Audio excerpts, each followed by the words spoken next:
Good evening, everyone, and welcome to the program this evening. My name is Bianca Goladriga. I'm the Senior Global Affairs Analyst at CNN, and I am delighted to be with you, if not in person, then virtually. Obviously, COVID has led to many restrictions, but we would not restrict this event from bringing us together thanks to technology. It's an honor to be with you tonight, and I just want to say now at the top of the program, please send us your questions. Let us know where you are joining from around the world, your cities, and your questions as well. We'd really like to make this as tight-knit a program as possible, and it's wonderful that this is going out globally. So please don't be shy. Send us your questions, your names, and your location. Before we begin, I want to give you a little background about me. I am not just a journalist who was asked to participate here and moderate this panel. It's an honor to be with you for multiple reasons. One, because this is a personal conversation for me as well.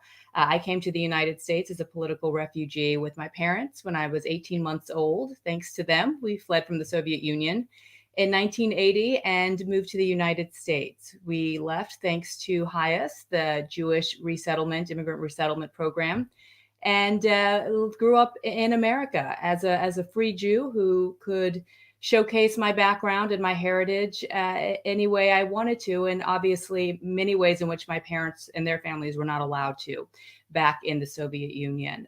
We are spending a lot of time tonight focusing on the Holocaust and some of the great tragedies our people and our heritage have suffered over the years and the recent decades. I have a personal connection also to one of the other program speakers tonight, and that is Ancestry.com. Just a few years ago, my husband and I was turning 40, he was turning 50. We decided to give ourselves a birthday present by really digging deep into our family tree and associating and reaching out to Ancestry.com to help find more about our background. My husband is a Hungarian Jewish background. Obviously, you know my background. I was born in Moldova, and it took Ancestry a little bit more time. I think Hungarians actually kept better records than many Moldovans, but we were able to trace back to our roots. And while there was no one in our immediate family who suffered and perished during the Holocaust, we did learn about extended family and cousins and relatives whose lives were lost. So this is an important event, an important evening for me to be with you and to discuss this wonderful program, this documentary that Dory Sontheimer was the star of, right? There are actually two stars. We'll introduce you to the second star later tonight. But she is talking about her family history in Spain, in Barcelona, when at the age of 57, she discovers 7 boxes that her family had left her, that opened the door and answered so many questions to the mysterious past that she never knew of about her own heritage. Had Dory not pursued the evidence, her family story would have been lost, and long lost relatives and one of the other stars of tonight would not be front and center. So let's begin by showing a clip of how Dory made that discovery at her family's hidden history. Amb 57 anys, vaig descobrir que els meus orígens eren radicalment diferents al que havia pensat i viscut tota la meva vida. Quan la meva mare va morir, mentre intentava posar ordre a casa dels meus pares, van aparèixer amagades en un armari 7 caixes. A primer cop d'ull vaig tenir clar que es tractava de documents històrics recopilats pel meu pare. El que no podia sospitar és que a dins d'aquelles caixes hi trobaria un passat que desconeixia. 36 membres de la meva família van ser víctimes de l'Holocaust nazi. De sobte van aparèixer les preguntes i els primers dubtes. Quin sentit tenia haver guardat tot allò? Calia perdre el temps amb records d'una època de la qual no sabia res? A partir d'aquell moment vaig decidir iniciar la recerca de familiars meus per tot el món. I ara, per primera vegada, he aconseguit reunir-los tots a Barcelona. Una família retrobada que ha donat a la meva vida un gir de 180 graus. A family reunion that changed her life and the lives of so many others around the world. We just heard the beginning of Dory's journey about finding her family and her family history, but we are honored to have with us tonight a panel to talk about the significance of preserving historical records like Dory's parents left for her and why it's so crucial especially at this time when once again we are dealing with Holocaust deniers, history being revised and amplified by social media, which is crucial for this panel and this discussion to address right now. So let's bring this panel in. I want to introduce Judith Cohen. She is the retired Chief Acquisitions Curator, the United States Holocaust Memorial Museum. Welcome, Judy. And as I mentioned, we have two stars of the show tonight, and the other you will meet in that wonderful documentary, and he's Holocaust survivor Michael Gruenbaum. He's the author of Somewhere There Is Still a Sun, a memoir of the Holocaust. He's a donor of artifacts to the U.S. Holocaust Memorial Museum and a cousin of Dory Sontheimer's, a long-lost cousin, one of many who she connected with. And Joshua Taylor joins us. He's the president of New York Genealogical and Biographical Society. Michael, let's begin with you. Your cousin reached out to you, and here we are talking about your life. Can you please give the viewers tonight and our audience, share with them a little bit about your early life? Good evening, everyone. It's a real honor for me to be asked to participate in this evening's program. So I will start with Biana's first question. Before the war, my parents, my sister, who was 4 years older, and I lived a very comfortable life. My father was a prominent attorney, one of three of the most important lawyers working for the wealthiest family in Czechoslovakia. My mother was a socialite and supervised our cook and governess. We owned a car, one of the few people who did, and my parents, my sister, and we used to go use that car to go visit my grandparents on the weekends. They lived about a couple of hours away. We had a large apartment in one of the first buildings that had an elevator. We went on holidays in the mountains. I went to Czech schools and my sister went to German schools. At home, we spoke Czech with my father and German with my mother. All that stopped on March 15, 1939, when the Germans marched into Prague. We had to give all that up and move to a much smaller apartment in the Prague ghetto. I made a sample list of almost daily German decrees in no particular order. First of all, we had to wear a yellow star, which meant that when I dared to leave our building, bands of kids often chased me and pelted me with stones. We were not allowed to attend public schools for 6 years.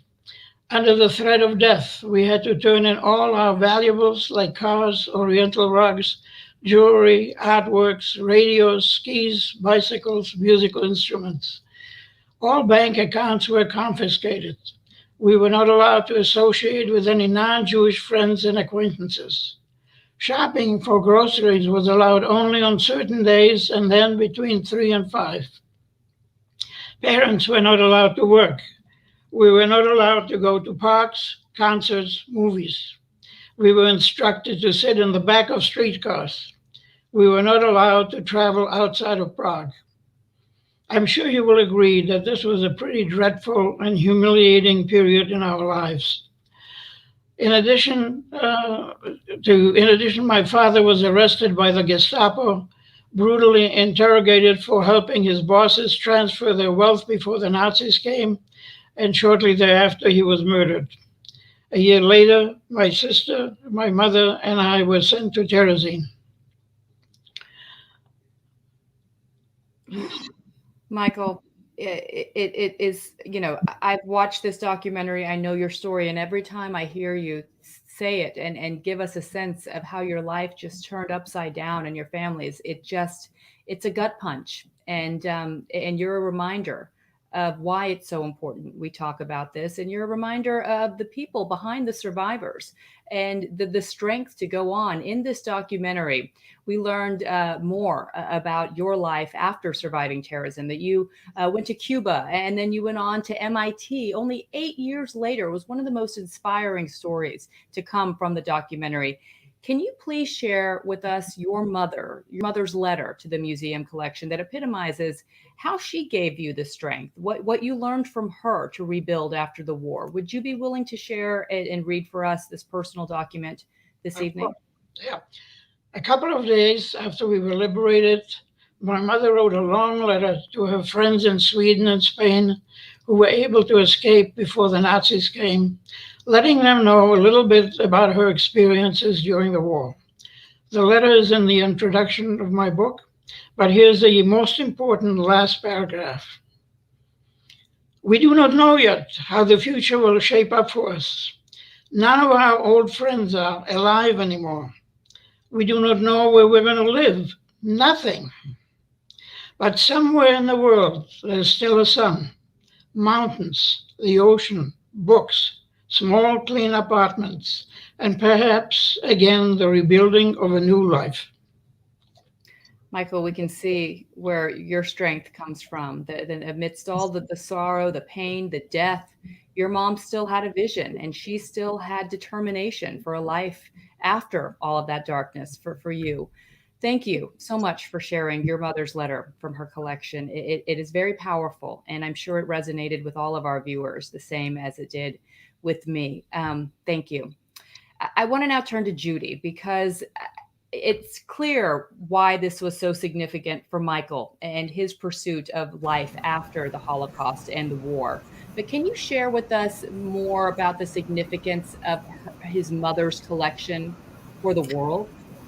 Sure. Well, what's amazing about the scrapbook that Michael's mother put together is how complete it is. In this one scrapbook, we have work assignments, we have ration cards, we have artwork, we have letters, we have Terezin currency, and most remarkable of all, we have the deportation cards to Terezin. We have the deportation order to Auschwitz, and this incredible artifact that you're looking at right now, which pulled Michael and his mother and sister off of the train with really unusual circumstances that Mike will talk about later. So when you look at his mother's scrapbook, you really can learn the whole history of the camp. And as you mentioned and teased there, Michael's mother really did, she literally saved his life. Can you share more about the museum's work and its role in preserving, obviously, not only Michael's family and in Holocaust history, but that of other survivors? Absolutely. The official name of the Holocaust Museum is actually the Holocaust Memorial Museum. Museum part, we know, is the educational function. The memorial tells the history of individual survivors, and we accomplish that through our collections. In the case of Michael, we have obviously the history of Michael's family, his mother, his sister, but also what is extraordinary is that we also learn the experiences of other people, other children who themselves did not survive. In addition to the scrapbook, Michael also donated something called a pammatnik, a memory book, an autograph book that was given to him by other children in the children's home. And we have two slides that will come up. This first one is by one young boy, and he writes in it, "Further and further, always further, the battle for life pierces the armor. Don't worry about thunder, to accept blows and not give in. Continuously come closer and closer." And it shows this incredible resilience and perseverance. And if you look carefully at the illustration, you see the thunder is coming down around the walls of Terezin. It's signed by Petr Ganz, who himself did not survive despite this call for perseverance and resilience. And then one of the most incredible documents of all is another page from the scrapbook. And here you have to look very carefully. It's from a young boy, and talking middle school age, about 12, by the name of Coco. And he says, "Remember me, your friend Coco." But when you look at the document closely, you'll see at the top of the screen, there's a street sign, and it says Terezin. And there's a train, and the train is going down, down, and it's greeted by a policeman with a gun. It says Birkenau, the killing center at Auschwitz. Coco sadly was deported to Auschwitz about 6 months later, where he was murdered. And here is something that memorializes his experiences and also fulfills the educational function of telling us who knew what. In this case, a young boy who knew exactly what was going on and is trying to tell other people. And I'm so glad you referenced their ages, and still they were so cognizant about what was going on around them. And Coco and Peter's legacy really live on through that work and that art that your collection is preserving. And that leads us to this next question we want to raise during this conversation. And that is, as we mentioned, Dory was 57 years old when she found out about her family's past. And it opened a door and chapter in her life that maybe she had questions about, but one that she couldn't get answered from her parents because they were no longer living. And that was why they lived in such secrecy. What was this fear like that they were trying to protect her so desperately from? It's not just her family, many families would go on to have these secrets hidden away for many, many decades to come. Let's take a video right now that we have from that. It was surprising that so suddenly, out of the blue, I get a phone call from Dory telling me that she's my cousin. And I'm very happy that she made that phone call. Per mi, trobar el Michael ha significat un dels episodis més importants d'aquesta recerca. És una persona que té 87 anys, vital, amb ganes de viure, amb sentit de l'humor, intel·ligent, i quan penso que va sobreviure al camp de Terezin, un camp de concentració, trobo que és admirable. Va estar 2 anys i mig internant allà. Un camp de concentració que els nazis van fer servir per enganyar a l'opinió pública mundial i a la Creu Roja Internacional sobre el que realment estava passant amb el poble jueu, l'anomenada solució final.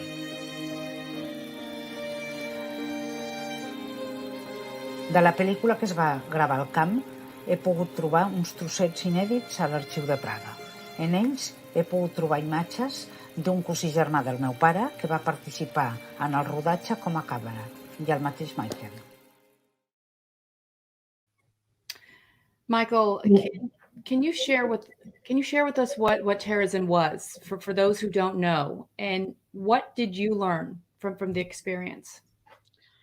The Terezin camp was an original fortress built by Maria Teresa, which was occupied by soldiers and their families, a total of about 5,000 people. When we were there, at some point, 60,000 people were shoved into this small area. Terezin was a transition camp, not an extermination camp like many camps in Poland were.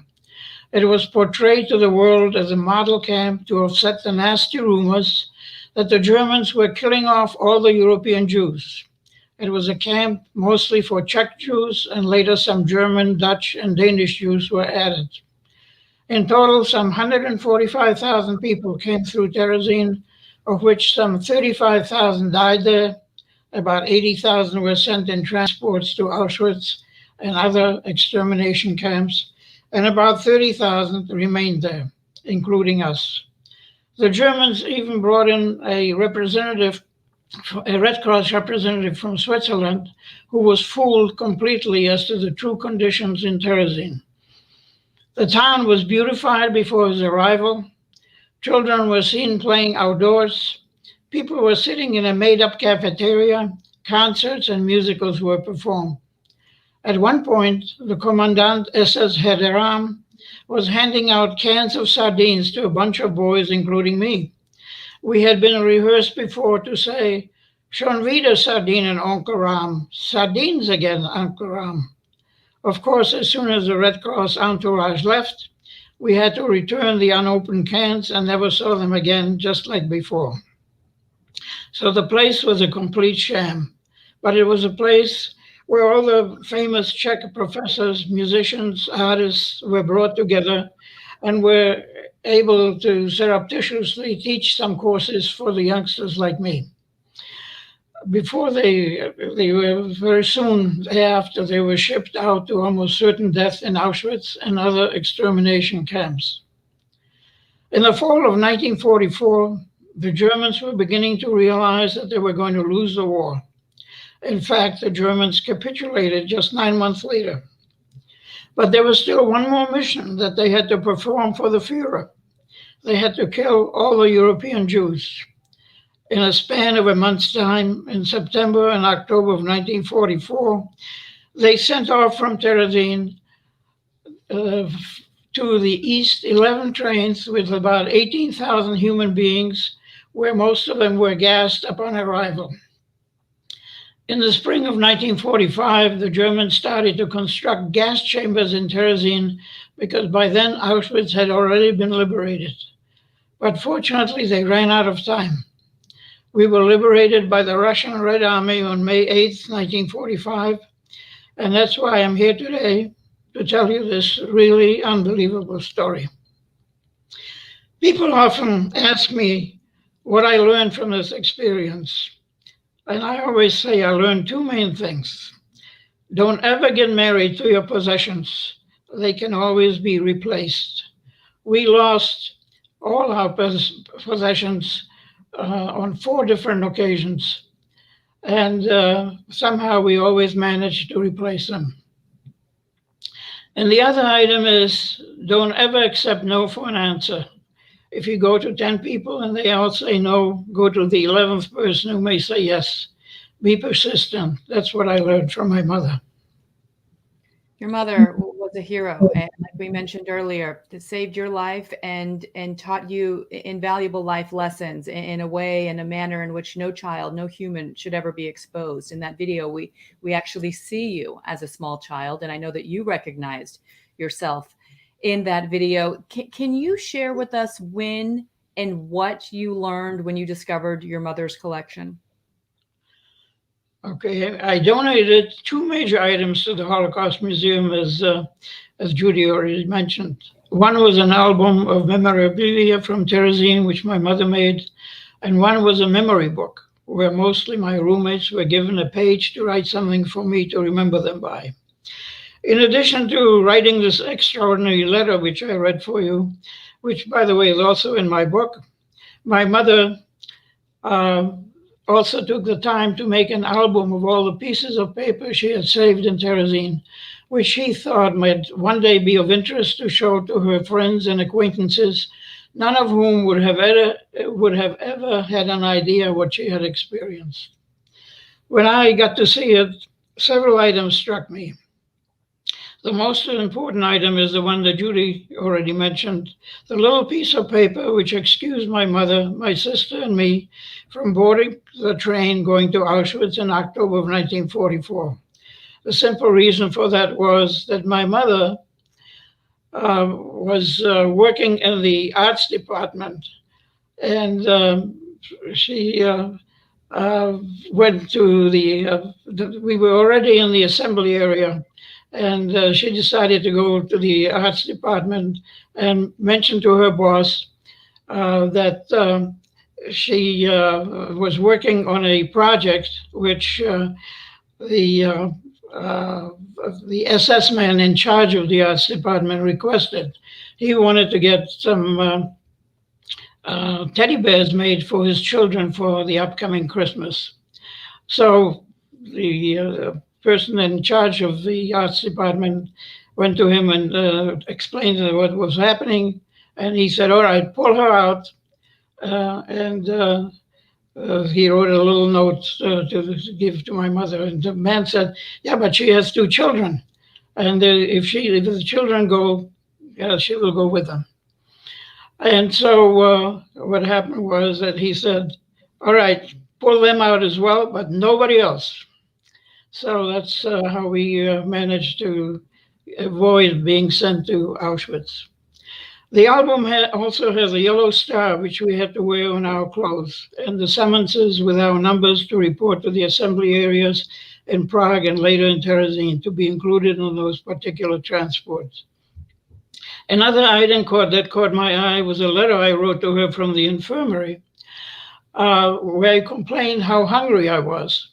The album contains the banknotes of various valuations issued in Terezin, which of course were worthless, bank statements, deposit slips, and a stamp issued there as well. All of this was pretty meaningless. The album contains samples of meal tickets and ration coupons, all used up. It has 2 colorful cards I made and gave my mother for Jewish holidays. It has some postcards we received from her friends living abroad. And there's the postcard from my aunt, which she wrote to my mother from Auschwitz. She and my mother had a code that if one of them was sent away from Terezin and had an opportunity to send a postcard or a letter to avoid the eyes of a censor, if the handwriting was up, the other place was much better than Terezin. If it was down, it was a signal that one should do everything possible to stay in Terezin. My aunt wrote she was already a seamstress. She had never been a seamstress before, of course, and the handwriting was down. So my mother knew she had to do everything she could to keep us out of the transports. Needless to say, as soon as my aunt finished writing her card, she was sent to the gas chambers. My mother took this album along from Prague to Cuba and then to New York City. And when she passed away in 1974, at the age of 74, I inherited this album. And when I was approaching the ripe age of 80, I started to think about what I would do with the album. I thought of donating it to the museum in Terezin, the Jewish Museum in Prague, to Beit Terezin in Israel, which collects memorabilia from Terezin, the local Terezin Music Foundation, or the U.S. Holocaust Memorial Museum in Washington. And of course, I decided to give it to the Holocaust Museum in Washington because I felt they had the funds and the knowledge to take very good care of it. And in fact, when I visited the museum later on, Judy took me to a room where I was shown how carefully and with tremendous sensitivity And they Michael, wrote the documents. and I do want to show the video that we have of the exchange there in the meeting between you and Judy when she got hold of those documents. Let's watch. Okay. Michael's collection is doubly important. First of all, for its fact that it's so complete. It's unusual to have this many documents that are saved from one individual. And one of the reasons his mother was able to save so much is that they stayed in Terezin to the end. They weren't deported to Auschwitz by an amazing set of coincidences.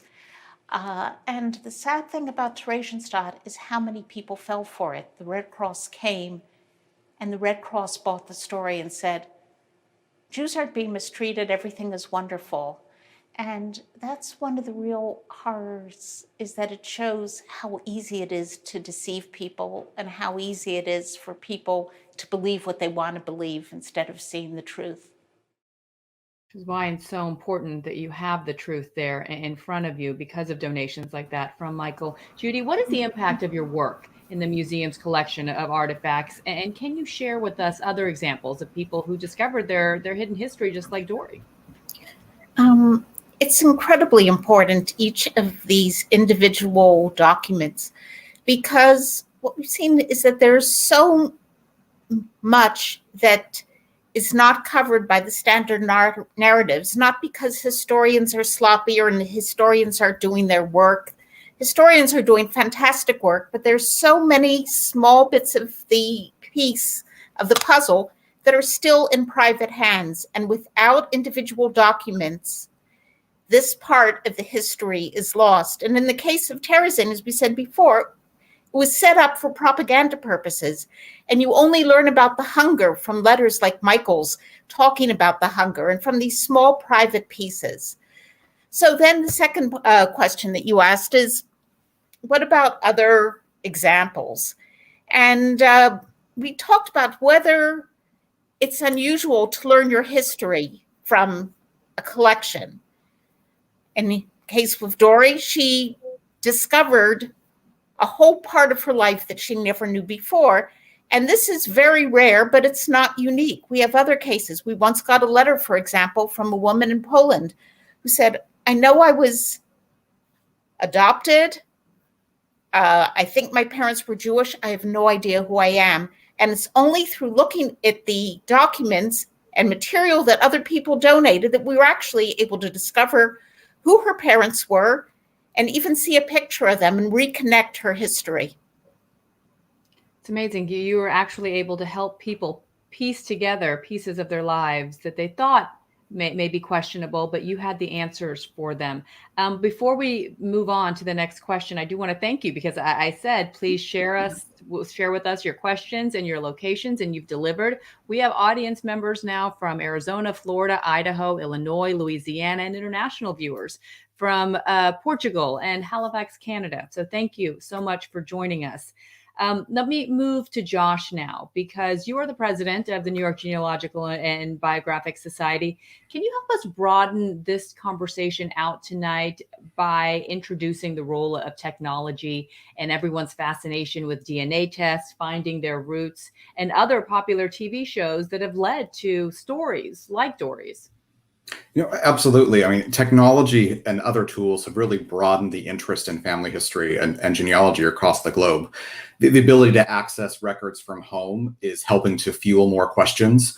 Family history is built upon questions and the answers you get to those questions. It's the small pieces that Judy was just talking about a moment ago. And the best part of that with the technology and the access to the records is that it continues to fuel that cycle.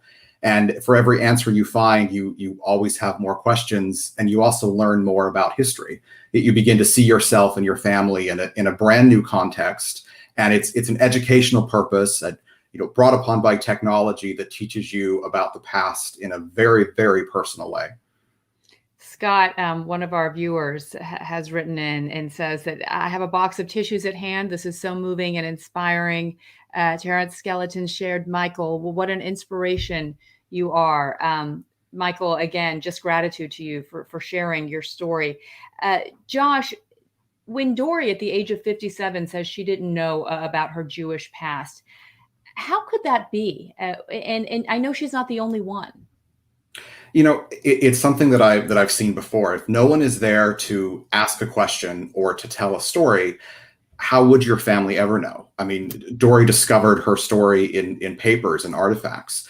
And I've worked with individuals before who were completely unaware that they had any Jewish heritage or any connection to the Holocaust. In one case, a young man was working on his family history.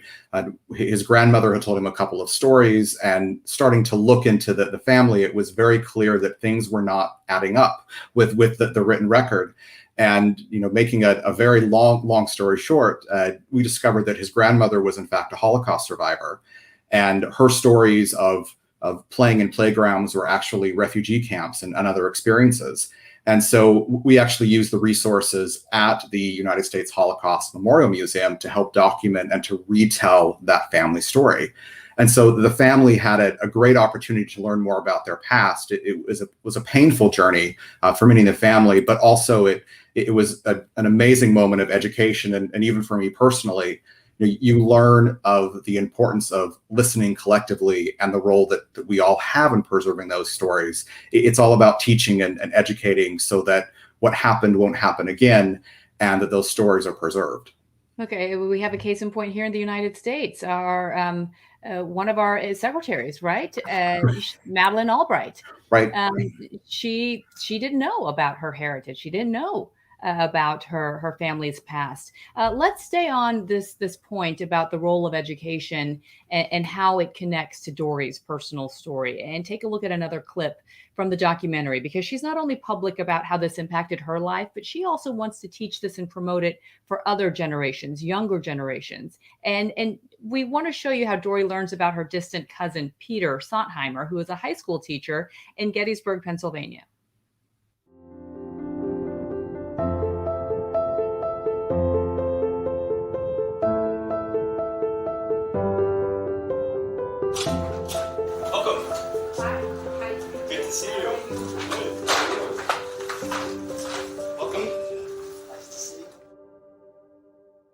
My biological relationship to Dory is that my father's grandfather and Dory's father's grandfather were brothers.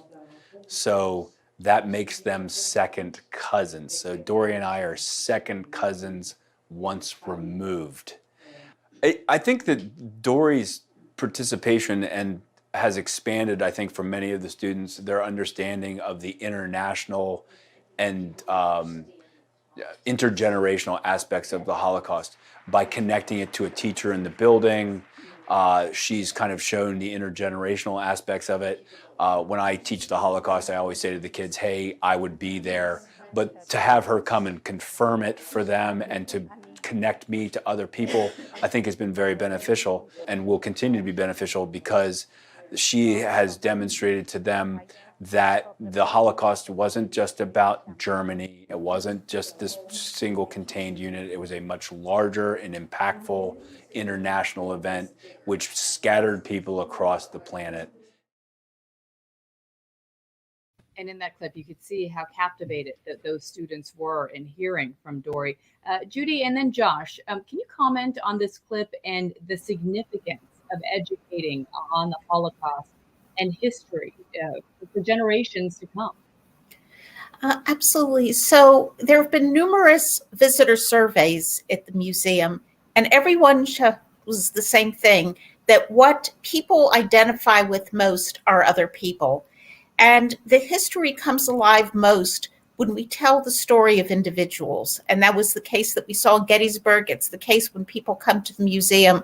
So it's our role to bring these stories to light so that people can really learn from them and learn about other individuals that they can empathize with and that they can relate to. Josh? I can only echo Judy's comments. That one of the most exciting things about family history is it's a connection to the past and to the present. You can look at documents and photographs, and you begin to see people and names, and you start to really personalize it, and it does connect generations. I mean, in the experience of a grandson connecting with his grandmother, you look at Dory and Michael and that huge extended family. It is such an important activity to make sure that the stories aren't lost. You might not be the genealogist, but you can certainly be the person that connects your family. And in the video, what is so touching in this documentary is that it's not only Dory's generation that's clearly mesmerized and emotional about this discovery. It's the real young, the grandchildren that have a whole new idea and perspective as to their own heritage. A final question for you, Michael and Josh and Judy. What would you like the audience watching tonight to take away from this evening's discussion? Let me begin with Michael. Well, you know what? I will read to you something that's etched in stone at the Holocaust Memorial in Boston. And it's a quotation from Martin Niemöller, a German Lutheran pastor. And he said, "First they came for the socialists, and I did not speak out because I was not a socialist. Then they came for the trade unions and did not speak out because I was not a trade unionist. And then they came for the Jews, and I did not speak out because I was not a Jew. Then they came for me, and there was no one left to speak for me." I think it's a very, very important quotation. I get chills. This must be the millionth time that I've read that and heard that. And it's always so incredibly important and powerful. And I get chills from hearing you say that and read that right now. Josh, and then Judy. I will say it's hard to follow that. But I will say that I think the power of exploring your family history, of asking questions, and most importantly, that we're all connected. These stories absolutely matter. And it's up to all of us to take time to pause, listen, and to learn. And Judy? I believe Judy's mute. I'll build on what Josh said, in that we're all connected, and one collection connects to another collection. And here, perhaps one of the most powerful moments, when Dory was looking at Michael's collection, we took her down to the conservation lab, and she's looking through the scrapbook. She goes, oh my gosh, she sees a postcard that her father sent from Spain to Terezin to Michael's mother. And you can see if you learn from some of your own history through looking at somebody else's. And for that reason, we're really just so thrilled and so grateful that Dory is going to donate the 7 boxes to the Holocaust Museum, because she wants it to be connected to Michael's. She feels the two artifacts are really a yin and yang, and they're going to come together. And I'll just put out for the audience, if somebody has a document, an artifact, a collection that they think may be of interest to the museum, that they should reach out to my former colleagues at curator.ushmm.org, because I'm sure they would love to hear from you. Well, and that brings us perfectly. It's a wonderful segue, Judy, to our first question. And this is from Cheryl Greenwald. She is a 3G, that is a grandchild of a survivor. And she says, I was inspired to do my own research. How should I start? And I guess, Judy, what should she first do? I can understand where it would be really overwhelming for someone to start their own quest. It is, and I'm going to pull in Josh and the genealogist. The museum does have the Resource Center for Survivors and Victims, and we have scans of documents from all over the world, including the International Tracing Service. And I think we can put the email for the Resource Center in the chat, and that's the best place to go, and they can begin to help find Holocaust era documents that can relate to your family's experiences. Josh, is there anything you wanted to add to that? I will just say that was going to be my answer, was to head to the museum. But first, family history starts with you. And so take time to collect what you have, talk to relatives, and really build generation by generation and identifying questions as you move along. So take it a piece at a time. Great advice. Michael, the second question is directed to you. A viewer writes, I remember an NPR piece years ago about the music that was created at Terezin and has been preserved. Was that all part of the propaganda? Was Michael exposed to those performances as a child? It was not all propaganda. We were very fortunate that we had all these musicians in Terezin, and they decided to play for themselves. And there's a very important piece called Define Requiem, which was something based on Verdi's Requiem, but was trying to point out that the Jewish people were really praying for the Nazis and not the other way around. And so we had very good musicians, but there was definitely, but they were definitely being used for the propaganda film that was made. There was a performance of Brundibar that I sang in, and I think the Define Requiem was also part of the film that they made, that the Germans made of Terezin.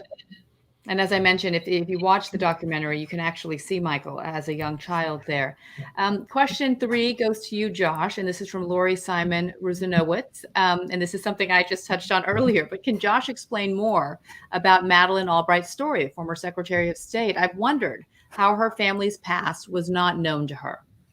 I have to admit, I don't recall the specifics of the story. I think the Washington Post actually did a whole series on it a couple of years ago. But I think she's of Czech descent, and literally her family had not shared the story. And I would have to reread that Washington Post article to refresh my memory there. I think, sorry for putting you on the spot, I believe her father was a diplomat stationed in London, and I think that was how she was able to leave as a young girl for the UK. But it was only decades later, I think it was probably very similar to Dory's story, where her family just didn't want to expose her to the horrific past as a way of self-protection. So it's a wonderful opportunity after this for somebody to go in and dig deeper. Michael, you want to weigh in? Well, she had many relatives in Terezin who perished there. Yeah, their names are there. You can see them as well. I want to read to you some comments before we have a special clip that was recorded for our viewers tonight. But some of the comments, Allison Howlett says, watching with an open heart from Scarborough, Maine, sending love and light. Thank you for sharing your incredibly intimate and critically historic stories. Such strength and bravery. And Asmer Cordeau, watching from Hagerstown, Maryland. Michael, your mother's letter and your story really touched me. I just bought myself a copy of your book. And Asmer beat me to it, because I was going to also say that everybody should get their hands on a copy of this book, because it really is an incredible tale of survival, of heroism, of a only in America kind of story, all put in one together. So please do yourselves a favor and get Michael's book. As I mentioned, I do want to show you a clip from a special visitor who wanted to send some greetings and a personal message. Yo creo que es muy importante esta donación, al igual que todas las otras donaciones que se han hecho al Museo del Holocausto. ¿Por qué? Porque una cosa es hablar de libros de texto, hablar de historia, hablar de estadística, y otra cosa es hablar de casos personales, de personas. Y cuando tú pones cara y nombre a las historias, te das cuenta realmente de lo que aquello significó. No solamente sirve de enseñanza, sino que además sirve como un homenaje a todas las víctimas. And there you saw Dory herself, and those touching words and such important messages delivered tonight from our panel, from Dory as well, and getting to know every single person's story. There's a reason. There are so many reasons why we have to keep telling these painful stories. Yes, they are, but they are crucial to dispelling fake news. I hate even saying that phrase, but dispelling questionable reactions from those who still doubt whether the Holocaust was real, those who are trying to rewrite history. Facts matter, histories matter, personal stories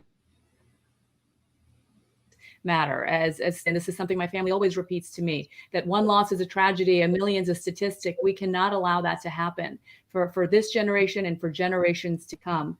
I do want to thank all of our speakers tonight. It is an honor, a true honor, to have been with you and to have moderated this event. It's one of the highlights of my summer, that is for sure.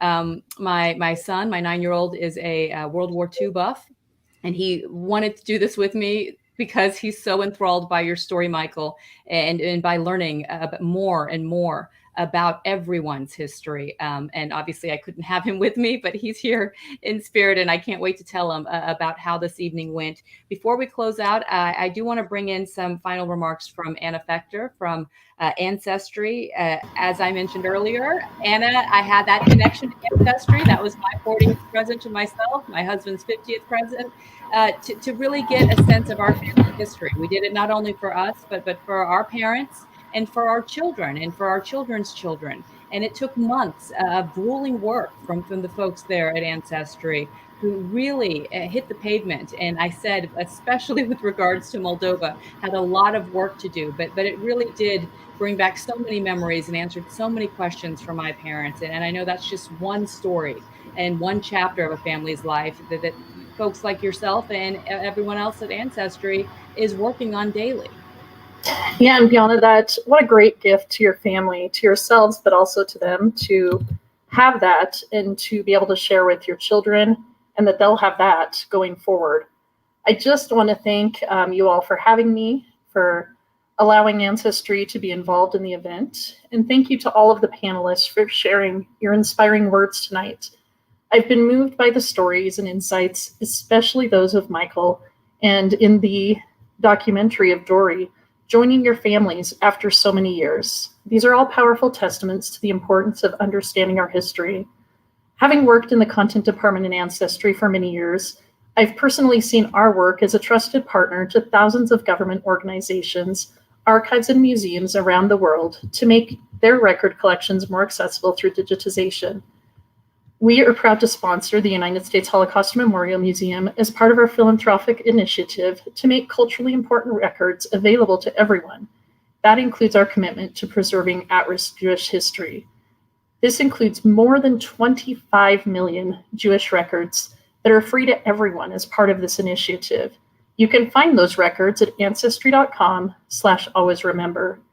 And as Josh mentioned, I personally have seen the benefit of interviewing my relatives and other relatives of my husband and those that I work with, and piecing together your family history. If you haven't already, I urge you to reach out to your family. Listen to their stories, look through the old photo albums, and spend time living in the world they lived in so long ago. Ancestry is a great resource to help you discover, share, connect, and to save all of your family memories. I would be very remiss if I didn't bring up your opportunity to help make more Jewish documents searchable by participating in indexing with the World Memory Project. In 2011, I was privileged to be part of the partnership between Ancestry and the United States Holocaust Memorial Museum in helping to build the largest free online resource for information about victims and survivors of the Holocaust and Nazi persecution during World War II. To participate in the World Memory Project, you download software developed by Ancestry at worldmemoryproject.org. You are able then to index and preserve those historical documents and make them available online for free. Those are available both at the museum and on Ancestry's site. Viewing those historical documents brings to life the individuals and events that lived through all of these events so long ago. You see the original documents, and it just is shocking sometimes. It's a great opportunity for children to be involved and for the Holocaust education of younger generations. Even a few minutes of your time or theirs can help families discover what happened to their loved ones and restore the identities of people the Nazis tried to erase from history. My work with the United States Holocaust Memorial Museum over the past decade has truly enriched my life. I have been privileged and have had the honor to interact with victims, families, survivors, and others who are involved. And I'll never forget the faces of the individuals who shared their stories. I remember a man who at 3 years old was sent to London, and he didn't know his name, searching to find his family, and a devoted husband wanting to memorialize his wife and her history. She had survived the Holocaust. As I helped them search through records and build their trees so that their lives and their ancestors could be preserved for future generations, I, as I mentioned, was forever touched by that. Please join us in the journey of discovering your family history. Thank you all for joining us, and have a great evening.